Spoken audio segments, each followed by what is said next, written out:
आज की दिल छू लेने वाली कहानी।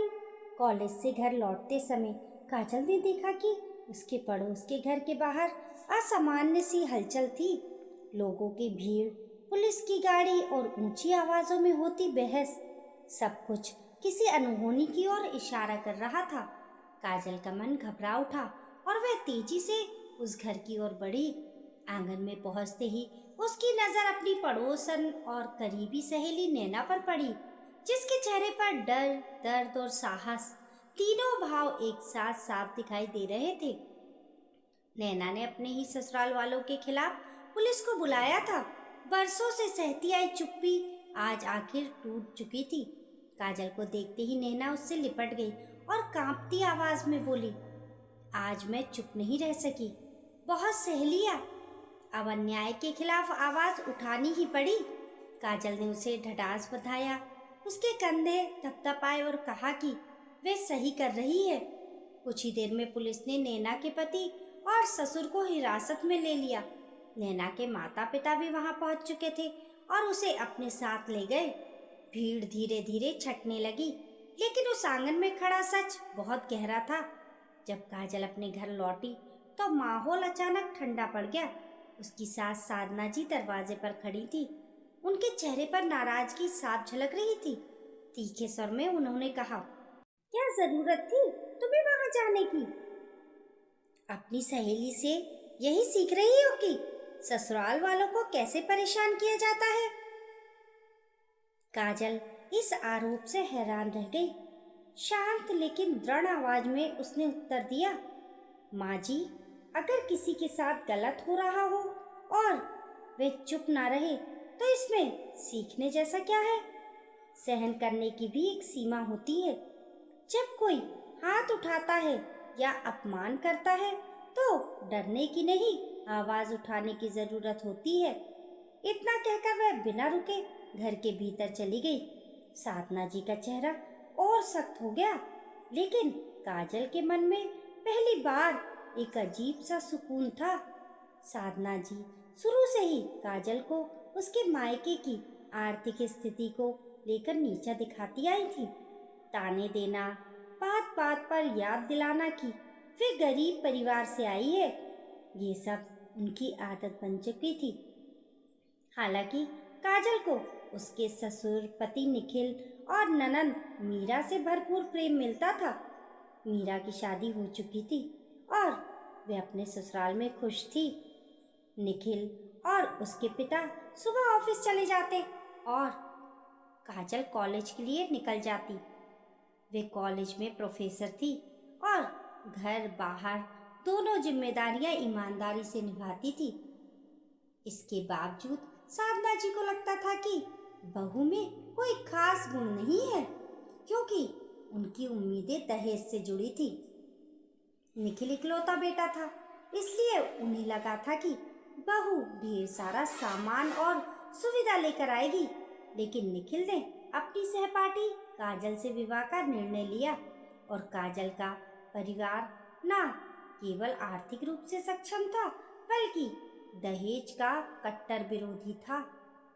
साधना जी खुलकर दहेज की मांग तो नहीं कर सकी, क्योंकि समाज में उन्हें लालची कहलाने का डर था, लेकिन भीतर ही भीतर वे चाहती थी कि काजल के पिता बिना कहे ही सब कुछ दे दे। पर काजल और निखिल ने पहले ही तय कर लिया था कि वे सादा विवाह करेंगे और किसी पर आर्थिक बोझ नहीं डालेंगे। शादी कम खर्च में हुई, बिना दिखावे के। ये बात साधना जी को बहुत खली, लेकिन वे अपने पति के सामने कुछ कह नहीं सकी, क्योंकि उन्हें ये शादगी पसंद थी।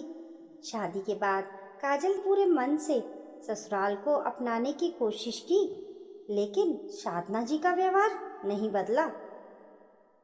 छोटी छोटी बातों पर टोका टाकी, तंज और तुलना चलती रहती। रसोई में काम करते समय साधना जी पीछे खड़ी होकर कहती, तेल मसाले जरा सोच समझकर इस्तेमाल किया करो, महंगाई का जमाना है।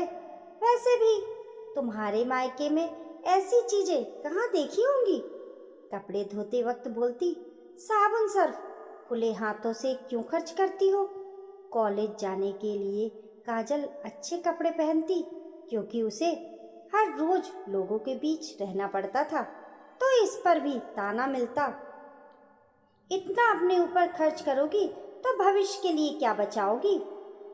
पैसे कमाना ही सब कुछ नहीं होता, उन्हें संभालना भी आना चाहिए। ये बातें काजल को चुभती थी, लेकिन वे घर की शांति के लिए चुप रह जाती थी। एक दिन साधना जी ने उससे कहा कि वे अगले दिन कॉलेज से छुट्टी ले ले, क्योंकि ननद आने वाली है। काजल खुश हो गई और तुरंत मान गई।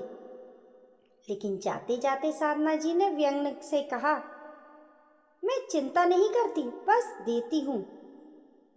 ये सुनकर काजल को पहली बार साफ समझ आया कि समस्या उसकी किसी कमी में नहीं बल्कि सोच में है। मन को झटक कर काजल फिर से रसोई में लग गई। वे जानती थी कि हर दिन की तरह आज भी उसे अपने काम से ही जवाब देना होगा। कुछ ही देर में उसकी सास साधना जी हाथ में एक कागज थामे रसोई में आई। कागज काजल की ओर बढ़ाते हुए उन्होंने आदेश के लहजे में कहा, कल मेरी बेटी आ रही है, तो ये सब तुम्हें बनाना होगा। जो जो सामान चाहिए आज ही निखिल को फोन करके बता देना। काजल ने चुपचाप वह सूची पढ़ी। नाश्ते से लेकर दोपहर के खाने तक व्यंजनों की लंबी फहरिस्त थी।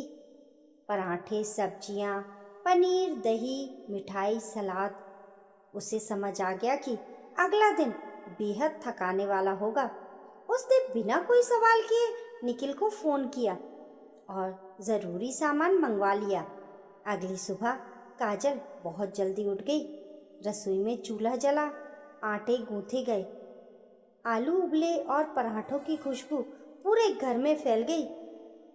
थोड़ी ही देर में उसकी ननद मीरा घर पहुंच गई। चाय नाश्ते के दौरान घर का माहौल कुछ समय के लिए हल्का हो गया। हंसी मजाक चल ही रहा था कि साधना जी की तेज आवाज गूंजी, बहू, दोपहर के खाने की तैयारी नहीं करनी क्या? मीरा ने सहजता से कहा कि वह भी भाभी की मदद करेगी, लेकिन साधना जी ने तुरंत उसे अपने पास खींच लिया। मुझे तेरे साथ बैठना है, खाना बहू बना लेगी। काजल ने बस हल्की मुस्कान के साथ सिर हिलाया और फिर से रसोई में जुट गई। दोपहर तक सारा खाना तैयार हो चुका था। काजल ने सास और ननंद के लिए प्यार से परोसा। मीरा ने उसे भी साथ बैठने को कहा, लेकिन साधना जी ने बीच में ही बोल दिया, वे गरम गरम रोटियां बना लेगी, तुम आराम से खाओ। काजल ने बात टालते हुए कहा कि उसने देर से नाश्ता किया है। वे रोटियां सेकती रही जब तक सब खा ना लें। उसके बाद बर्तन समेटे, रसोई साफ की और फिर आखिरकार अपनी थाली लेकर बैठी। जैसे ही वे अपनी थाली में पालक पनीर डालने लगी, तभी साधना जी रसोई में आ गई। उनकी आवाज में वही पुराना ताना था, इतनी सारी चीजें खाने की क्या जरूरत है? ये सब मेरी बेटी के लिए बने हैं, तुम्हारे लिए नहीं। जो बचा है रख दो, तुम कोई एक सब्जी और रोटी खा लो। तुम तो साधारण घर से आई हो, दाल चावल ही काफी है तुम्हारे लिए। ये सुनकर काजल का मन सन्न रह गया। आज बात खर्च की नहीं, उसके हक की थाली की थी। उसने गहरी सांस ली और पहली बार साफ शब्दों में बोली, मम्मी जी, ये खाना मैंने बनाया है और मैं ही नहीं खा सकती, ये बात मुझे समझ नहीं आती। साधना जी ने तुरंत पलटकर कहा, तो क्या हुआ? खाना बनाने वाली भी तो खाना बनाकर चली जाती है। काजल की आवाज़ अब पहले से ज्यादा स्थिर और दृढ़ थी। आप शायद भूल रही हैं कि मैं इस घर की बहू हूँ, नौकरानी नहीं। इस रसोई में जो बनेगा उसे खाने का अधिकार मेरा भी है। साधना जी तिल मिलाकर बोली, अपने मायके में कभी ऐसी चीजें देखी भी थी? तुम्हारे पिता की हैसियत थी क्या ये सब खिलाने की? अब काजल का सब्र टूट चुका था। उसने थाली एक ओर रख दी और तीखे स्वर में कहा, मेरे पिता ने कभी मुझे खाने पीने से नहीं रोका, लेकिन लगता है कि आपको ही अपनी बहू को खिलाने की औकात नहीं रखती। घर में सब कमा रहे हैं, मैं खुद कमाती हूँ, फिर भी आपको मेरा खाना भारी लग रहा है। ये कमी पैसों की नहीं, सोच की है।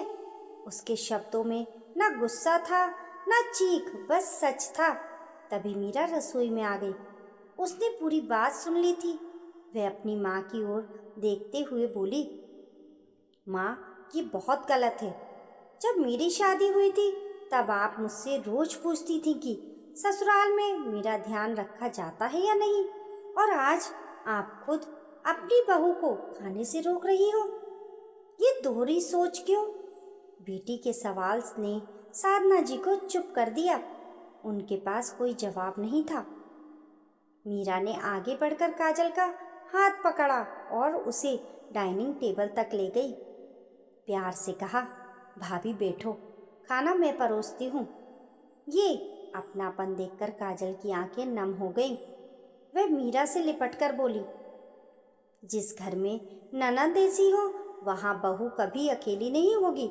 साधना जी ये दृश्य देख नजरें झुकाकर अपने कमरे में चली गई। उस दिन के बाद घर में बहुत कुछ बदल गया। साधना जी ने बहू के खर्च, कपड़ों या खाने को लेकर दोबारा कुछ कहने की हिम्मत नहीं की। काजल ने एक बार शांत लेकिन बुलंद आवाज में अपने अधिकार जता दिए थे। अब वह सिर्फ सहने वाली बहू नहीं थी, बल्कि अपने सम्मान के लिए खड़ी एक मजबूत स्त्री थी। जो औरत अपने खाने की थाली का हक मांगना सीख ले, वह जिंदगी में किसी भी अन्याय के आगे चुप नहीं रहती। आपकी इस कहानी के बारे में क्या राय है? हमें कमेंट करके ज़रूर बताएं और कहानी पसंद आने पर लाइक और शेयर करें। ऐसी ही अच्छी अच्छी कहानियों के लिए चैनल को सब्सक्राइब करना ना भूलें। मिलते हैं फिर एक नई कहानी के साथ। तब तक के लिए नमस्कार।